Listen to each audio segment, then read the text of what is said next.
for peace in Europe once we are successful in stopping Russian aggression. Because Ukraine has the biggest army, it's the biggest country in Europe, and democratic, strong, peaceful Ukraine will be something that is guaranteeing security, not just for Ukraine, but the whole of Europe. So pretty straightforward. We have three other panelists, each with a specialty, which I need to focus on. Rafael Grossi, let me come to you next, about atomic energy, nuclear energy. What is your assessment of how close to the cliff of real danger we are with Zaporizhia, with Chernobyl, and so on? You're not talking to experts in the nuclear field here, but on the other hand, when they see APCs and others driving through contaminated land at Chernobyl near that sarcophagus, which has been put up and a vast amount of money spent on it to make sure there was no leakage, are we in danger of being overdramatic about understanding? No, you're not being overdramatic, Nick. It's good to see you, good to be here. 3 years ago, exactly 3 years ago, on this day, 1st of September, it was. And we crossed the front line.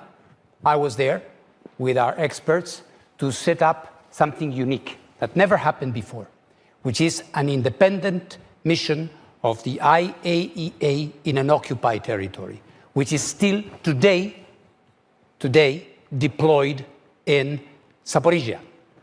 And what they have been doing, and we keep our fingers crossed because peace has not been achieved, and we are still in the process that you are all describing, how difficult it is. But this thing, the biggest nuclear power plant in Europe, 6 gigawatts of installed capacity, you can imagine thousands of nuclear material there, had been shelled, has been subject to attacks of different kinds. And thanks to the fact that we have an independent presence from the international community there, we have been able to address a number of issues that so far have prevented a nuclear accident from adding to the misery of what has been happening there. Of course, it's not the only thing, and you rightly mentioned Chernobyl. You remember that just within days of the start of the invasion and the military actions there, Russia occupied Zaporizhia. They moved into South Ukraine. Within weeks, we were there. I was personally at the South Ukraine nuclear power plant that came quite close, and the Vice Minister may remember that. Yeah. Became quite close to being the second to be occupied at that time. And of course, Chernobyl, which they subsequently left. But the dangers did not stop there. As you are mentioning, in February this year, a number of attacks on the sarcophagus, on the new safety containment, have compromised this, of course, indispensable factor for security and for nuclear security and safety in the whole of Europe. We are not there yet. We continue our presence there.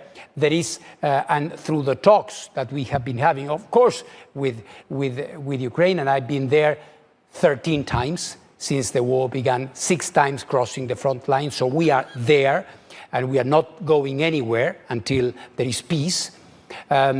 We are engaged in trying to stabilize the situation, to maintain it as it is, and also to try to bring our help in terms of reconstruction. Let me press you, because we're talking about how you have contacts with the Russians. Of course. I'll come on to Bill and Vojko in a moment.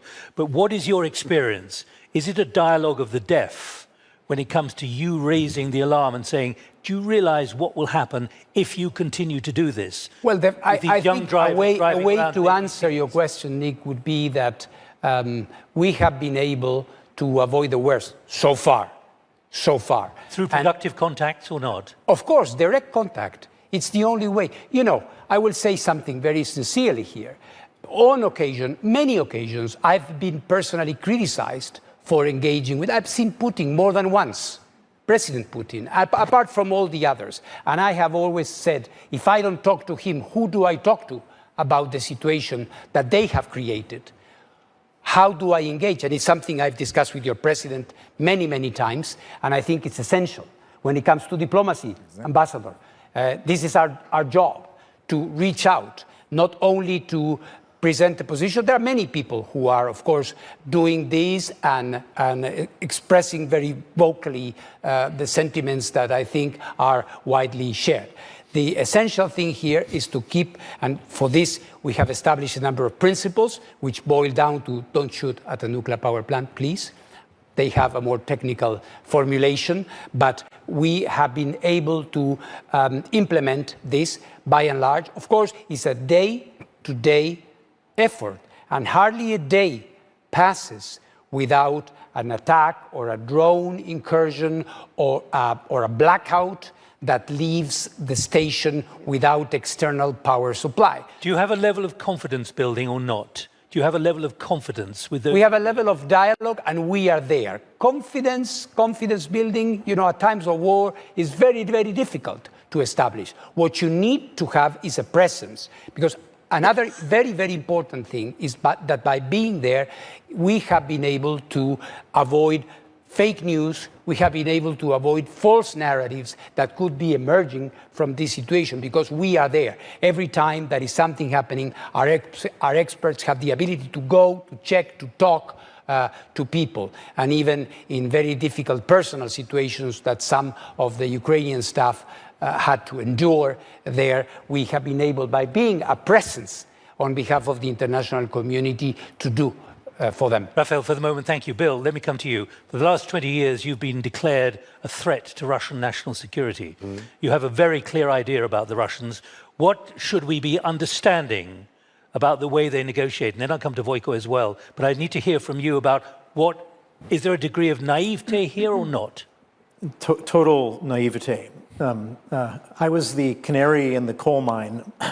I had a sort of personal feud with Vladimir Putin long before the war started, and I got to see how this man behaved. And what I've learned about him, and this is all because of the Magnitsky Act, which imposes sanctions on Russia for human rights abuse. After the death of Sergei Magnitsky. After the death of my lawyer, Sergei Magnitsky, and Putin loves his money more than human life, and the idea of sanctioning his money was a great sin. And so we've been at it for 20 years or so, or 15 years. And what I've learned about Vladimir Putin is that he never backs down. He always escalates. And it's a Russian thing. It's not just with me and Vladimir Putin, it's the war, it's any conflict, there's no backing down. The only time that Putin ever backs down is if he's in a position where he has no choice. Putin started this war. This is a war of aggression. At any moment in time, if we wanted the war to end, if he wanted the war to end, he could just end it. He could say, I'm no longer occupying Ukraine, I'm going to withdraw my troops. Ukraine is defending, he's attacking. And so all this talk about peace negotiations, there's only one party to talk to, and that's Vladimir Putin. And if he doesn't back down, and I know he's not going to back down, because if he does back down, he looks weak. If he looks weak, he loses power. If he loses power, he dies. Do you believe he understands the principle of peace, mir? The only way that there is going to be peace if he's forced to be in a position. And how do you force him? And some of the things we just talked about forces him, which is if you give the Ukrainians the weapons they need, they can defend themselves. There's another thing which we can do, which is we can deprive Putin of money. And how do we do that? Donald Trump talked about it for several days before the Alaska summit. If he actually had followed through and imposed secondary sanctions on the buyers of Russian oil, on China, India, and Turkey, they wouldn't buy any more Russian oil. And if they didn't buy any more Russian oil, there's nobody else to buy the Russian oil. And if they don't buy the Russian oil, Russia runs out of money after 6 months. If they run out of money after 6 months, then Putin, potentially, without money to pay his soldiers, without money to pay for the Iranian and North Korean weapons, he might then say, okay, now we can talk about some type of negotiation. But you can't negotiate with anybody if they don't want to negotiate. He has no interest in negotiating because he's not in a weak position. There's one more thing we can do, and this is the most obvious thing in the world. We talk about it from time to time. The High Representative just talked about it. We're sitting on $300 billion of Russian money in the West. The United States has just said they're no longer going to fund Ukraine's defense, more or less. The United States makes up 40% of the funding of Ukraine's defense. Is Europe going to come up with that extra 40%? I don't think so. But the easy answer to this whole question is to confiscate the $300 billion and use that to fund the Ukraine's defense. And by the way, if we did that, then Donald Trump, who doesn't seem to want to do anything other than capitulate Ukraine to Putin, is not in a position, he has no more leverage. He's no more leverage. He can't tell anybody what to do if the money is coming from Vladimir Putin to fund Ukraine. All right, now Vojko, thanks for being patient. I want to come to you because you've been involved in negotiations. You are State Secretary for National and International Security. And there was a remarkable spy swap which took place a year ago after you arrested two Russian agents, sleepers, in 2022, correct me if I'm wrong. And you and others of your colleagues were involved in incredibly secret discussions which involved several Russian agents in other parts of the world. Help us understand what it is like to deal with them and what you were trying to work out and how you were trying to be bluffed and who you were dealing with, and therefore how effective negotiation can technically be with the Russians. Well, thank you. Luckily, there is a book out already. So, the swap. yeah, so it was called But swap. not everyone can read it in 10 minutes. It's stressful. It was stressful, and like Bill said, I mean, they put on the table everything they wanted, and we had to put on the table everything we had. Which included an assassin in Germany. And that assassin was the hardest part, but we had to put it in the deal because otherwise there wouldn't be a swap. Swap for innocent people. Okay, we gave a murderer to swap for innocent people, journalists and other innocent people. The Wall Street Journal correspondent. Yeah. And for a girl that was arrested and we freed her, that got 8 years of prison for just putting the papers in the supermarket against the war. 8 years. We released also her. But what was the most stressful thing was that, I will stop there because there, everything is in the book, I don't want to. Yeah, but you summarize the book for us. Book is good, but don't believe everything that's in the book. So it's a little bit romanticized, but that's okay. It always happens that. No, but the most frustrating thing, this is a good stage to tell it, was that me and my prime minister prepared the previous Munich security conference. That's a year and a half ago. Yeah, and we had a scheduled meeting with Kamala Harris there. And we were also to talk about the possible preparation to the swap that at that time was extremely secret. Just a couple of people in the world knew what was going on. But what happened there just one day before? Navalny died. And we knew it was a message for us. And it wasn't easy to survive that day. No, knowing that you was doing something that you will have to play along what Putin will demand in a very hardball way. We stopped working on the swap for at least 6 months. We had to. But then when we restarted, it was a serious job, a serious business. I never negotiated with the Russians directly, but I can tell you that... Your colleagues did. Yeah, intelligence and services do that extremely well, without a problem, let's say. But let me tell you that with Putin is one of those men who, when he will die, they will put him on the tombstone. Here lies the man that was always right. Always. He will never admit that he is wrong. He will never admit that he made a mistake. So how can you deal with them? And this is a real problem. And when I see the possible solutions, and I like to speak about those possible scenarios, I can only foresee 2 possible plausible scenarios to end the war. Do you mean end the war or stop hostilities? I mean, usually all the wars, before there is a peace agreement, stop with the ceasefire or stopping with hostilities or whatever. Here we have the strange demand of Mr. Putin to end the war with peace agreement without ceasefire. How does that work? You know how it's usually called, that situation? Capitulation. I was in a war in Slovenia. First we achieved ceasefire with Yugoslav army, and then we went to negotiate on Brioni Island with them. The same with Croatia to end the Croatian war. And when the Croatian war stopped, there was still part of Croatia, Posavina, that was 10 years under the protectorate of United Nations. So what we were trying to do with Putin was to have a ceasefire, to stop the killings on the ground, and to continue the war with diplomatic means instead of arms. So here are two possible scenarios with Mr. Putin. One is Finnish scenario, I call it, because one of the reasons Mr. Stubb was there in Washington was also the story of his country, who was attacked by a Red Army in '39. It was called Winter War.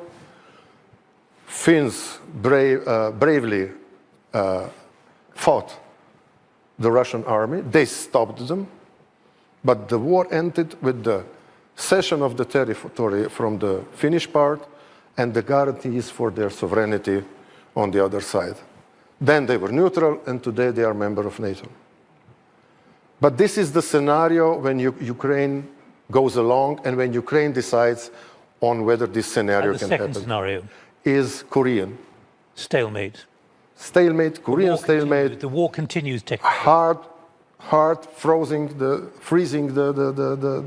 front line, and put the boots on the ground, because sometimes we are too reluctant even to speak about possible boots on the ground, while North Koreans have no trouble to put... But you're talking about the continuation of a state of war. No, I'm talking about, there was, as you remember, there was stop of hostilities. There was on the 50th, on the 51st of there. If there is no other way, we will prevent the majority of Ukraine, and we will, unfortunately, this is scenario. I'm not advocating this. The Finnish is much better. And then we will have a new Iron Curtain in Europe. New Iron Curtain, where on the European side we will live our European life, and on the Russian side of the Iron Curtain they will live their Asian life, because this is how it will work then. Right. Let's pause at that point. Okay. Because I want to invite each of you. You've all come to the session with different ideas and different thoughts and different perspectives. I'm just going to ask for people who'd like to come in. There are 4 microphones, and I'd like you to command a microphone to come to you, because then I will come to you in about 5 or 6 minutes. But I want to get it organized so we can make best use of time. Alexander, you wanted to come in a few minutes ago. Do you want to comment on anything you've just been hearing? Yeah. Particularly what we've just heard from Jukka. Yeah, Putin never will agree for negotiation if he will perspective to win in battlefield. That's why I agree with my colleagues from NATO. NATO is an extremely important part of this process to how we gain peace, because if we equip Ukrainians with high technology weapon, and Ukrainian army is the base for future negotiation and peace negotiation. If we will support army, it gives possibility for justice, peace, for long-standing peace. Without it, we cannot reach it. That's why activity of NATO, especially after Gag's summit, is completely different than before. It's now a concrete plan how to equip Ukrainian army through possibility of to gain our facilities of our army, and after that it will be good position for negotiation. Without it, Putin never will agree, because for him, as they mentioned, war is a normal situation, and he will continue all time. We also will continue for fight.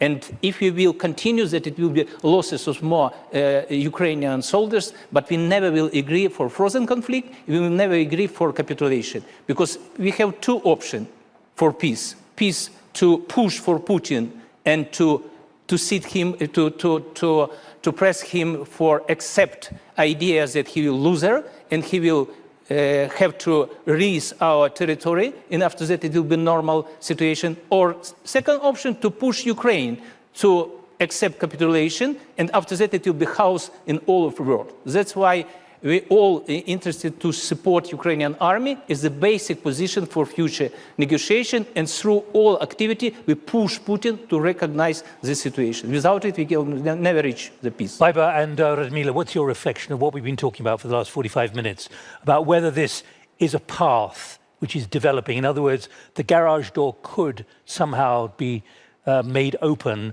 to some kind of process. But I don't sense any kind of optimism here or positiveness among all of you and others elsewhere, and indeed from the High Representative. Various scenarios are possible. Remember, Germany was divided. Remember, Baltic states were occupied. And we were told, oh, don't ask for full regaining of independence.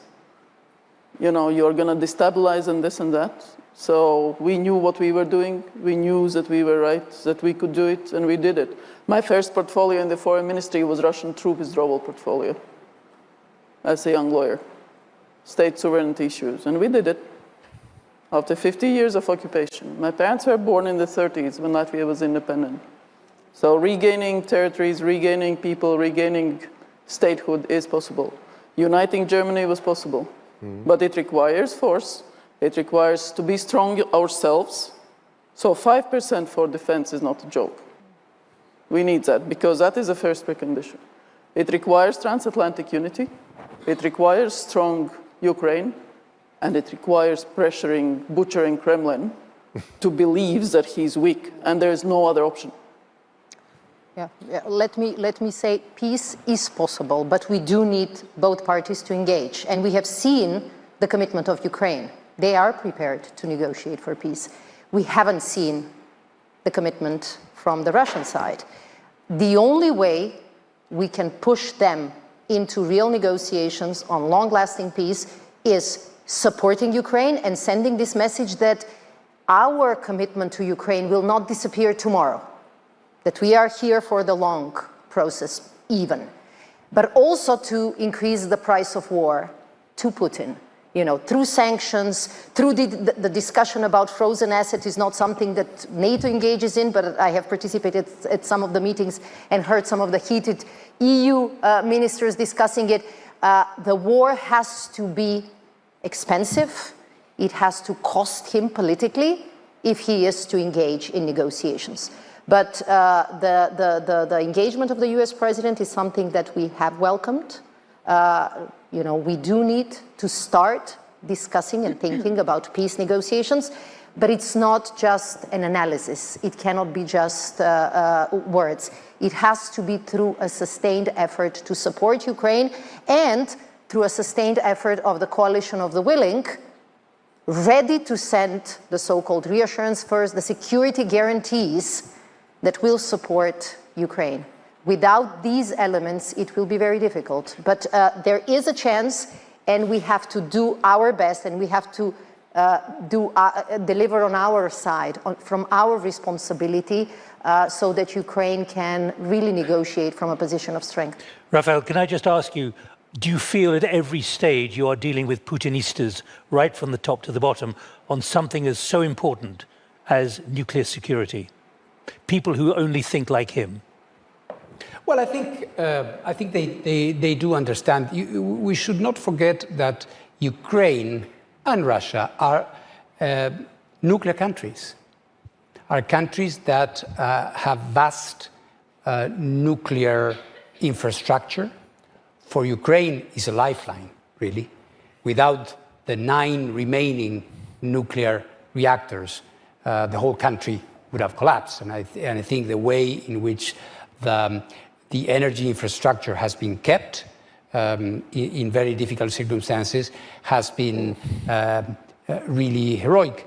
I think, but engagement is necessary from our technical point of view, because it is obvious that without that, the possibility of reconstruction would be impossible. Now we are working also on reconstruction. We were just in Rome a few weeks ago, and the IAEA is supporting Rivne, Melnitsky, South Ukraine, and at Khmelnytsky, the construction of two new units that are going to be built to ensure the reconstruction. And it's very important that we have these dialogues, for example, with the regulators, where you can, Russian regulators, for example, nuclear regulators, when you can expose the kind of things, the kinds of issues that are perhaps too technical or boring discussing here, but which are being fleshed out and discussed with them in terms of the consequences of certain things happening.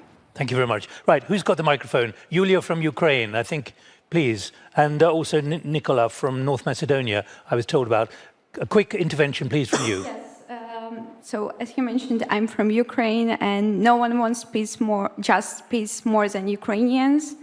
But I want to move our discussion even farther. What after peace? What after peace agreement, no matter how, it matters how it will look like, of course.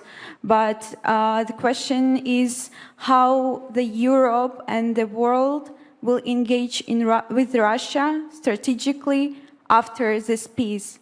Because Europe, the US, were trying for a long time from the fall of the Soviet Union to engage with Russia economically, diplomatically, and there were assumptions that it will help. All right.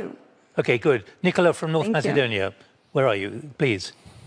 Thank you. So it is a long road to peace, and we've discussed this, but on that road, there is a second question that follows, I think, every single one of us, and that is the ancient norm, which is inscribed in Article 4, in Article 2, Paragraph 4 of the UN Charter, the prohibition of the use of force. And my question to the panel is, how do we, on this road, also revive the values and the norms of international law, and especially the ancient norm of the prohibition of the use of force? Thank you. You're raising what the Deputy Prime Minister and also the President raised very explicitly this morning. One more. Have you got a microphone? Who else has got a microphone? Get a microphone, please, over there, please. Thank you. Tell us who you are, please. My name is Petre Claudiu Platon from Romania National Administration Association. I have a question for Bill, because he pointed out the question about the money, of Putin's money. So the idea is if we want to shorten the way, the road to the peace in Ukraine, one measure is to confiscate Putin's money. Why don't we do it? All right. Are we afraid, Bill, why? the bear, that we will hurt him? Thank you. Your business is asset management. Why are we not doing it? We're not doing it because we have a lot of government officials. So actually, let me step back. After the war started, me as a finance guy, I said, how can I contribute to helping Ukraine? And I said, the obvious thing is to confiscate the 300 billion. And I've been working on that for 3 years, and I've met with many government officials, parliamentarians, et cetera.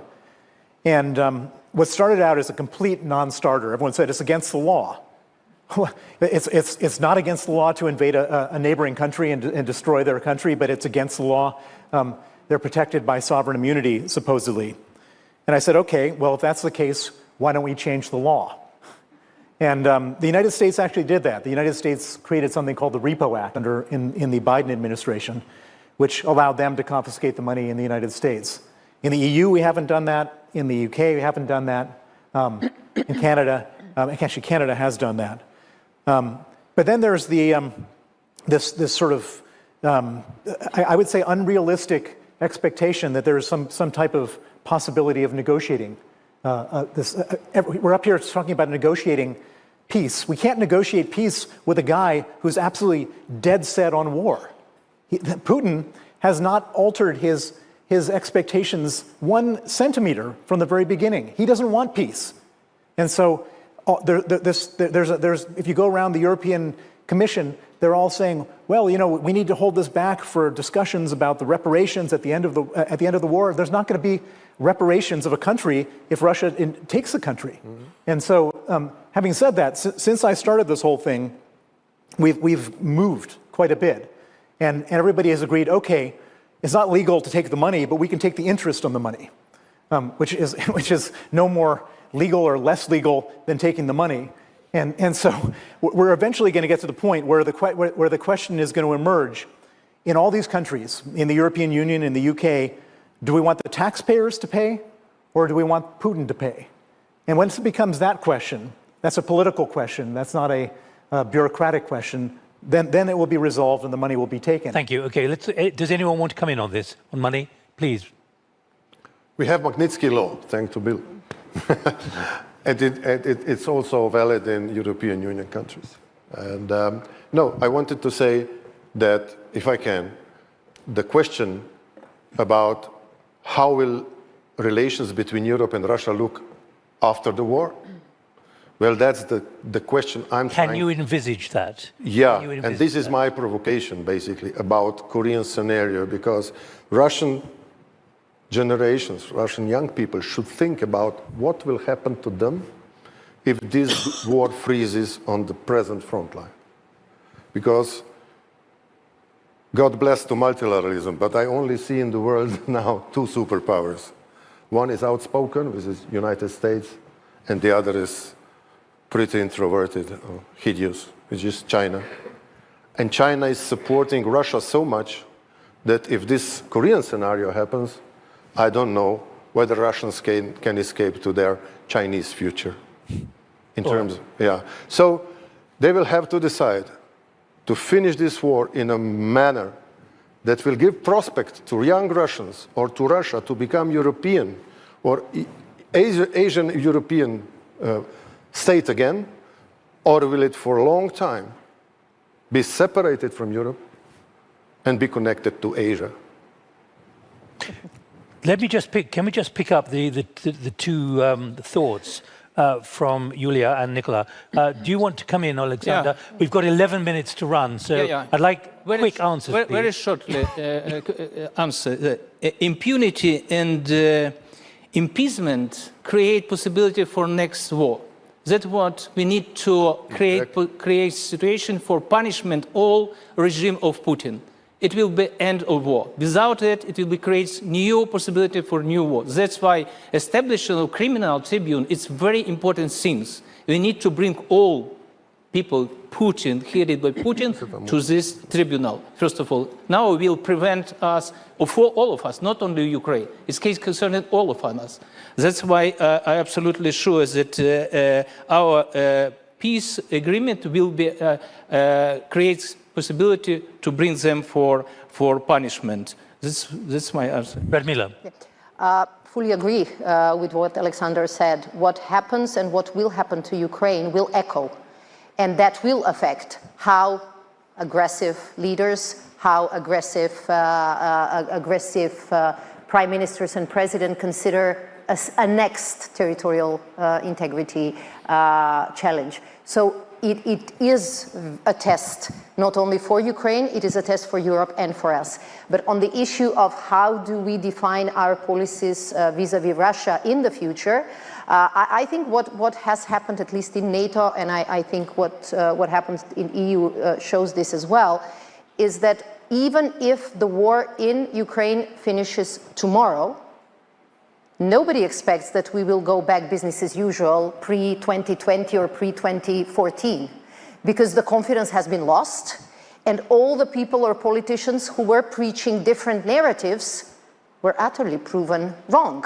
So there will be a need for a completely different process in which European countries will stop if Russia completely changed the pattern. We should remind everyone. But 5% for defense spending is there in the NATO Hague summit, because we don't believe that we can go back business as usual.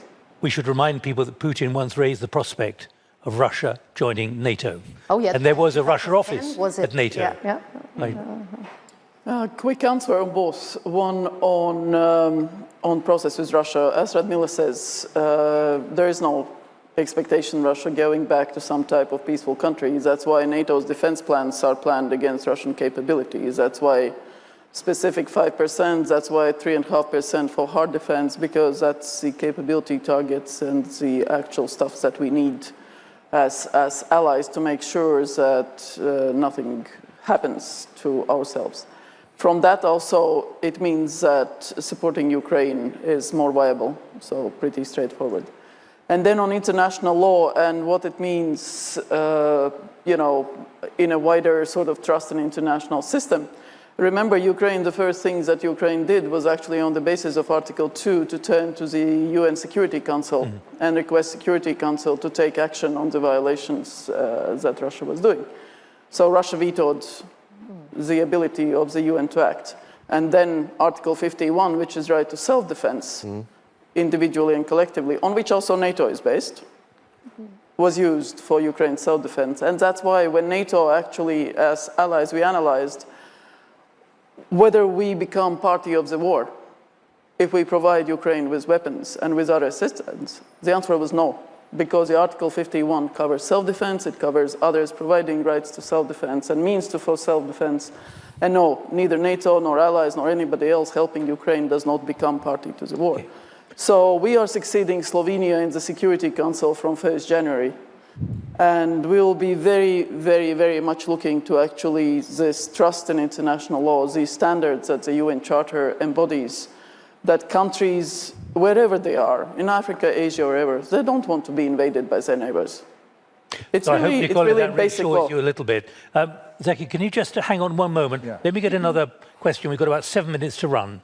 David Leddington, Chairman of the Royal United Services Institute in London and former British Government Minister. Given that there are some capabilities, notably intelligence sharing, where the Europeans cannot just substitute for what the Americans provide, what are the arguments the panel think most likely to persuade not only this president, but the political leadership of the United States over the next few years that they should remain committed to keeping Ukraine strong and in the fight, rather than, to use the phrase, walk away? David, do you have a view? You were a Deputy Prime Minister. My view is that your starting point has to be that the Europeans need to show that they are taking a bigger share now. But I think my view is that the tactic of being frank, sort of deferential to President Trump is probably the right one, however humiliating it may be at the moment. But I hope that whether it's Starmer or Macron or Merz or anybody else, are privately really dedicating themselves to make us less dependent on the US for help for Ukraine, insofar as we can do that. But some of this will take 10 years. All right, the diplomacy of flattery. Who else would like to... Can I just check on the intel? Can I just check if anyone else has a microphone? Where? Okay, I'll come to you in a moment. Good, please. Sir. On the intel, just a quick add-on to what David was saying is actually that it's a mutual action. There's so much that the Five Eyes get from the other partners, actually, without knowing that is coming from others. And the sort of fusion of all that intel knowledge, the understanding of that intel knowledge, what Ukrainians are doing but also using, there is a lot of joint sort of benefit that is being drawn, and I'm not even saying what the relationship is with Turkey and others for the situation in the Middle East and so on and so forth. So it's, you cannot take one letter out of the wider equation on the joint intel work, because security interests and threats are not just in one. Just one sentence. This is one of the reasons. There are several reasons why on the security guarantees the discussions are ongoing, including a US involvement. And we do believe that these robust security guarantees are the right message to Ukraine, the right support to Ukraine, but also a right message to Moscow. Thank you. One question here, because I realize you have to leave in about 4 minutes to get a plane. I am a Ukrainian refugee. And my question, in my opinion, is this main important section in Bled conference now, because if Ukraine fall, didn't exist any option for optimistic European future. This real, just now, like 1939, and we are, and in my opinion, a lot of country, a lot of politics did understand this, playing the political game. Or I live in Slovenia from where it started. For example, in Slovenia, very strong Russian propaganda. And I listen to this politics second year. Every year, support young Russian, good Russian. And not my question, why? Why politicians didn't understand serious of situation? All right, in the limited time we've got available, let me put that to the politicians. You don't fully understand the enormity of what is happening. Not only Slovenia, it is this brave country. We've got the message. Yeah, please. I can answer you by Ukrainian or by English. Yeah, it's not so right because you know, all countries support us. You can compare the first stage of war. Putin occupied huge territory of Ukraine. You can compare to last year. It's a smaller part, absolutely minimum. It means that through support of international community, we upgrade facilities of our army. We can reject attack of Putin. That means that politicians understand. Yeah, as I mentioned before, it's a different speed of understanding, different readiness to support. Somebody immediately give us assistance, but somebody postpone, etc. But nevertheless, it's normal way because you're going to bring all together. It's a difficult task, but nevertheless, 3.5 years we stand, we fight, and we will win. Miller. Yeah. Thank you for these words. I mean, here are the people who are convinced. What we call upon when we use these pleas, we say Ukraine's security is really our security. And also our deterrence and defense is an attempt to support Ukraine. But this is why I will use your question again to plea all allies and member states present here, please find a way in these crucial times, while the attacks in Ukraine are harshest and very much civilian-oriented, we have to pull our weight and we have to help them. Is it through Pearl, through direct assistance to drone industry in Ukraine, or in any other way, bilateral, multilateral? It doesn't matter. It is important that this life-saving ammunition and air defense reaches Ukraine, and this is how we help them. Zuki, final thought, and then one more intervention, then I have to wrap it up. Yes, I mean, I just wanted to come in the previous round to somewhat challenge the assumption that Russia is not interested in peace because it is not in a weak position. I would not challenge it in a positive way, because I mean, if we put things into perspective, we can easily see that Russia is not in a better position compared to 2022. I mean, what was thought to be a few weeks of special military operation is now a full-scale war in its 4th year, with huge economic and human losses for Russia. And as far as I can see, the sanctions are also biting. So there is indeed a real prospect for peace. But I mean, it's all about how we can induce or compel the parties to come to the table.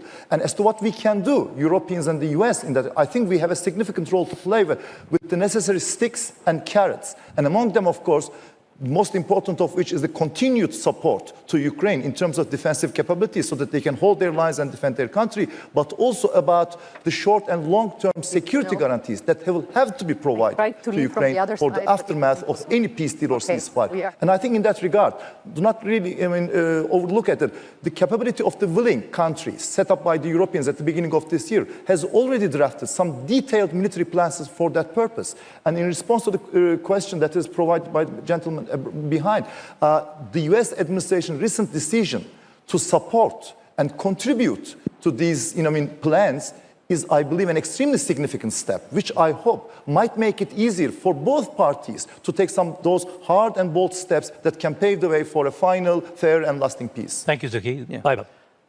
Just a final word. I can't imagine Turkey recognizing the north of the Black Sea as Russian. I really cannot imagine. We have always said that, I mean, our firm support to territorial integrity and sovereignty of Ukraine is steadfast. That will never change at all. And we repeatedly condemned Russia's invasion and annexation of Ukrainian territories, and we said we will never recognize that from the very outset in 2014. But also that shows the wider scope, how much unity there is, not only in NATO or in the EU, but around the world. I have heard those same sentences from the others, in the Middle East, in Africa, in Asia, and so on and so forth. Because at the end, we are in it together. There is a basic rule that we need to observe. And the fact is that as far as NATO allies or Ukraine or others is concerned, Ukraine was fighting the war before 2014. it was a sub-conventional war, because Russian warfare doctrine is one. It's not only conventional war, it's a lot of sub-conventional. Because they are trying to get their objectives, and that's the cheapest way how to get it, to get influence, to get control through other means. Economy, propaganda, corruption, cyber, hack and leak, and that is what will continue. So the answer is that we have to recognize there's a Russian warfare doctrine that is turned towards us, against us. Right. And maintaining that ability to make our own decisions is crucially important. Well, look, thank you all. Radmila had to leave because there's a plane in an hour from now, and we can't stop the plane. Alexander, I hope we've been frank enough to justify the discussion that you wanted. That you're not going to go back to Kiev saying, actually, they bottled out when it came to these very, very difficult questions. But I'm not convinced that peace is anywhere close at hand at the moment, judging by what, and we have a shaking head there. But we believe so we've tried to illuminate it. When this was decided to have as a panel, no one could have known that there would be Anchorage, and then there would be the extraordinary events in the White House 2 weeks ago. And as far as I'm concerned, or I know from my iPhone, nothing has been announced today of a meeting between Putin and Zelensky. So where are we? Well, the day is yet to be finished. But the 2-week deadline is still ticking. Thank you all very much indeed. A lot of a great variety of perspectives, which I've tried to knit together. Thank you for your contributions from the floor. And I invite Ali back. Thank you so much, Nick. Thank you. Thank you. And thank you, everyone, indeed. Long road to peace. Thank you, Nick, as always, a stellar job. Thank you to our distinguished panelists for this very insightful debate. If I can ask the gentleman to slowly vacate the stage, because we actually have one more important item here left on stage. I'm going to wait just 5 more seconds. Merhabalar, nasılsınız? Until we get going with the presentation of the BSF Distinguished Partner Award. That's something I'm sure you don't want to miss. Just waiting a couple more seconds until the gentlemen clear the stage. Great to have you with us. Thank you so much. Could I kindly ask you to clear the stage, because we actually have one more item left here on the agenda, namely the presentation of the BSF Distinguished Partner Award 2025. For those who were with us last year, remember that it was Yulia Navalnaya who received the Distinguished Partner Award. And to announce the recipients of the 2025 BSF Distinguished Partner Award, it is my great pleasure to welcome back to the stage the Bled Strategic Forum Secretary General, Peter Kirk.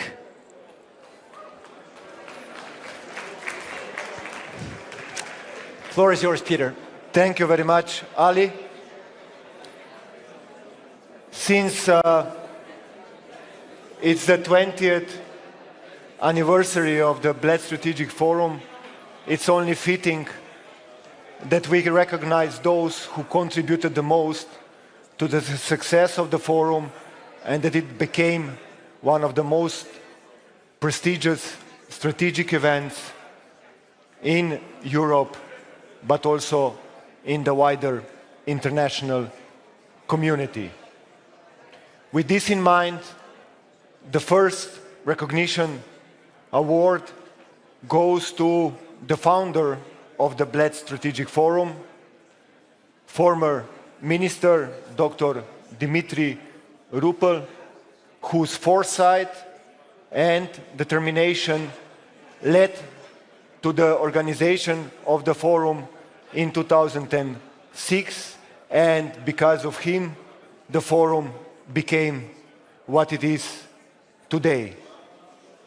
Unfortunately, Dr. Rupel could not be with us, but we will be sure to give him the award in person.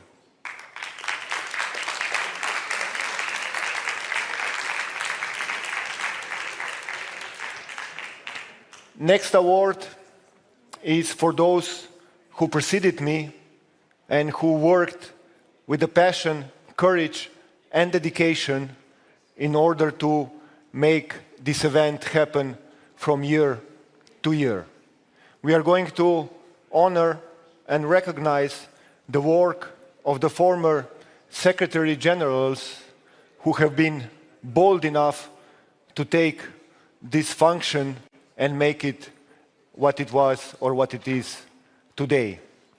Before I call them to the floor, I would like to invite the Minister of Foreign Affairs of Slovenia, Ms. Tanja Fajon, to come to present the awards.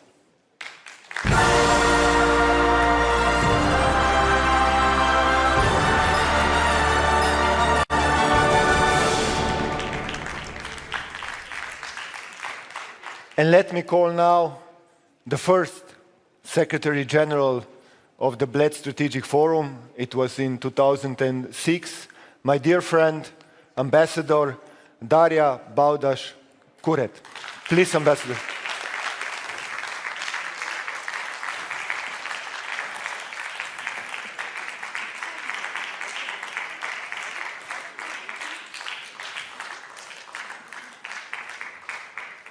Next one, I would like to call Ambassador Melita Gabric, who ran the forum, I think it was in 2009. State Secretary, please.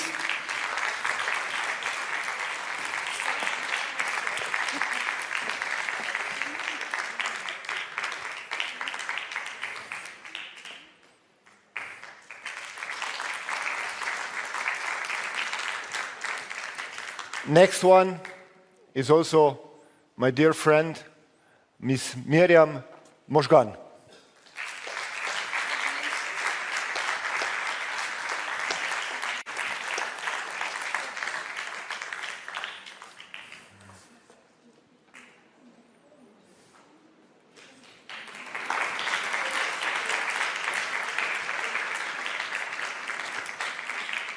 And last but not least, my predecessor, Ambassador Alan Brian Bergant.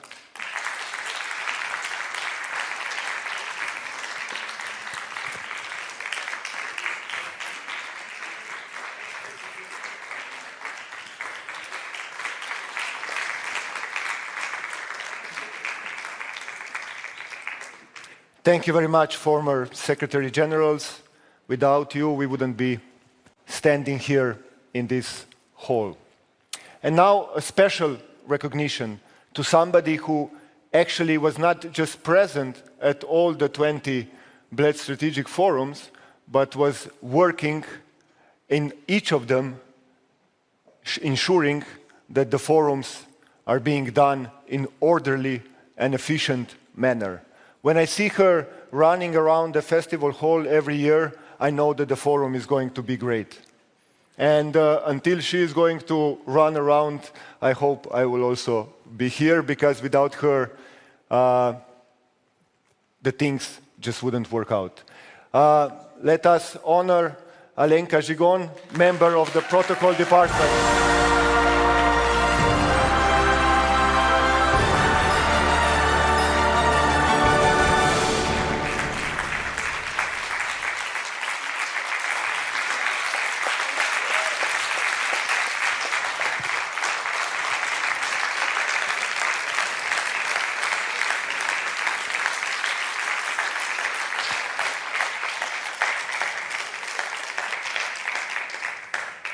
She always says, Peter, we are going to make it, and I'm always saying, well, I'm not so sure, but let's try really hard.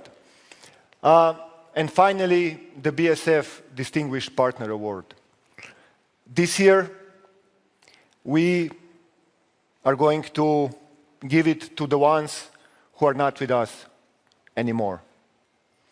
We are going to recognize the work, the suffering, and the tragedies that are happening to the journalists who have been killed in the war zones around the world.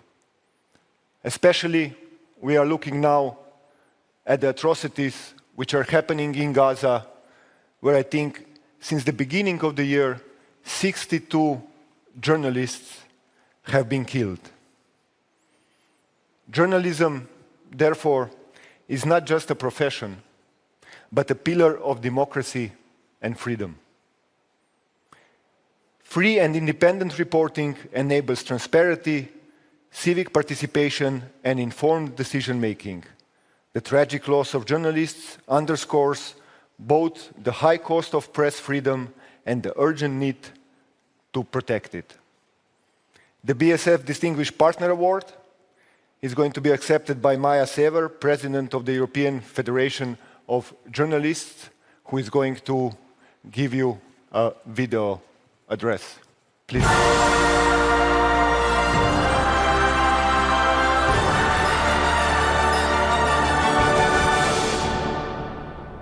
My name is Maja Sever and I'm a journalist and President of European Federation of Journalists. On behalf of all colleagues I represent as President of EFJ, but I believe I can also speak for the wider journalist community, I thank you for this award. I see this as your recognition as an affirmation of journalism as a public good, as a defender of democracy and freedom.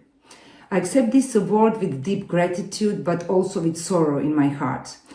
The award is dedicated to those who are not longer with us, our colleagues who gave their lives reporting from war zones. They defended the true and the public's rights to know, and the price they paid was the highest one. I can say from my personal perspective and experience that war reporting is the hardest part of our profession. Every war is terrible, but thanks to journalists, the world knows the truth about those horrors. These days, we can not only see the journalists are dying on the front line, but they have become target. In the past year, more than 120 journalists and media workers were killed on assignment. From Gaza, we saw entire new teams being killed. All of them were human beings, with families, plans, and dreams. Mariam, Mohammed, Heba, and many others reported until their last breath, with a camera and a pen in a hand, so that the world could see the reality of war. In Ukraine, we have lost too many colleagues. Our friends in Ukraine are exhausted by a war that does not end. That's why the EFJ, together with unions in Ukraine, opened 6 solidarity centers which provide daily assistance to colleagues on the front lines. We do not forget our colleagues from Belarus, those who forced to exile, or those unjustly imprisoned and who still continue to believe in the freedom of journalism. Their courage is equal to that of those on the battlefield. Sadly, the work of our colleagues in Serbia today also look like reporting from war zone. In that country, right on the border of the European Union, journalists go on assignment wearing helmets. In this war on the streets, journalists are the first to be attacked, and we must not turn our heads away.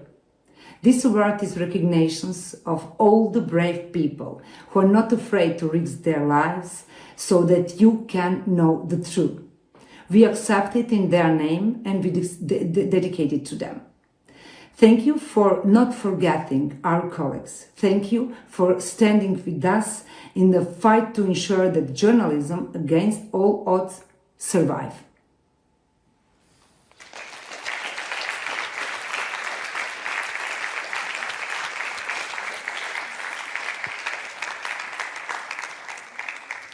Thank you very much, Maja Sever. With this presentation and the award, we are concluding the first sessions and the opening of the Bled Strategic Forum. I would like to thank each and every one of you who came to listen to the debates and especially have been involved in the discussion on how we can make this world a better place. Thank you very much. Reception is at 8, followed by the night oval session, which is going to be very interesting on European identity. I hope to see you all there. Thank you very much. Thank you, Minister, for everything.